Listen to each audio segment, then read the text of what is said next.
മഴയാണ്, തണുപ്പാണ്, എല്ലായിടത്തും ചുറ്റിലും സൂക്ഷിക്കണം. പാമ്പുകളുടെ കാലമാണ്. കാര്യം പാമ്പുകളുടെ പ്രജനന സമയമാണ്. നമ്മുടെ കേരളത്തിൽ ഇപ്പോ നമ്മുടെ ഷൂസിന്റെ ഉള്ളില്, വാഹനങ്ങളില്, നമ്മുടെ വീടിന്റെ പറമ്പില്, ചുറ്റുപാടും, വീടിനുള്ളിൽ പോലും സൂക്ഷിക്കുക എന്നതാണ് നിലവിലുള്ള ഒരു അവസ്ഥ. സാക്ഷാൽ മൂർഖൻ മുതൽ അങ്ങോട്ടേക്ക് ഒരുപാടെണ്ണം, വെള്ളിക്കെട്ടൻ, രാജവെമ്പാല, അണലി തുടങ്ങി ഒരുപാട് പേരുടെ പ്രജനന കാലമാണ്. മെയ് അവസാനം ജൂൺ ആദ്യ വാരത്തിലുമായിട്ട് പ്രസവിച്ച് മുട്ട വിരിഞ്ഞൊക്കെ കുഞ്ഞുങ്ങൾ പുറത്തിറക്കും. കാട്ടിലെ രാജവെമ്പാല വിരിഞ്ഞിറങ്ങുന്നത് ഇതേ സമയത്ത് തന്നെയാണ്.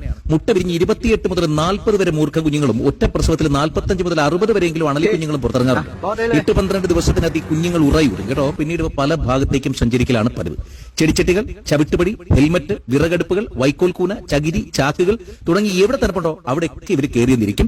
ഇനി അഥവാ പാമ്പുകടി ഏറ്റാൽ, അങ്ങനെ സംഭവിക്കാതിരിക്കട്ടെ, ഏറ്റാൽ ഭയവും ആശങ്കയും ഏറും ഓടുകയോ നടക്കുകയോ ചെയ്യാതെ ഒരിടത്ത് തിരിക്കുക എന്നുള്ളതാണ് ചെയ്യേണ്ടത്. മറ്റൊരാളുടെ സഹായം എത്രയും പെട്ടെന്ന് തേടണം. മുറിവിന് ചുറ്റും അടയാളപ്പെടുത്തണം. കുടിക്കാൻ വെള്ളം മാത്രമേ കൊടുക്കാൻ പാടുള്ളൂ. കാലിന് താഴെ കടിയേറ്റാൽ കാൽമുട്ടിന് മേലെയും, കൈക്ക് കടിയേറ്റാൽ കൈമുട്ടിന് മേലെയും തുണി, ബാൻഡേഡ് എന്നിവ കൊണ്ട് രക്തയോട്ടം തടയാത്ത രീതിയിൽ കെട്ടണം. റബ്ബർ ബാൻഡ് കയറൊന്നും ഉപയോഗിക്കാൻ പാടില്ല. കടിയേറ്റയാളെ നടക്കാനോ കിടക്കാനോ ശരീരം ഇളകാനോ അനുവദിക്കരുത്.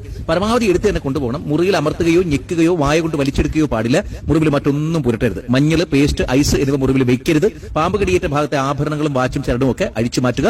എത്രയും വേഗം ആശുപത്രിയിൽ എത്തിക്കുക. അതാണ് നമ്മൾ ഏറ്റവും അടിയന്തരമായി ചെയ്യേണ്ടത്. അപ്പൊ ശ്രദ്ധിക്കണേ, സൂക്ഷിക്കണം. ഏറ്റവും പ്രിയപ്പെട്ടവർക്ക് ഷെയർ ചെയ്യൂ. എന്നിട്ട് അങ്ങോട്ട് ഫോളോ ചെയ്തേ.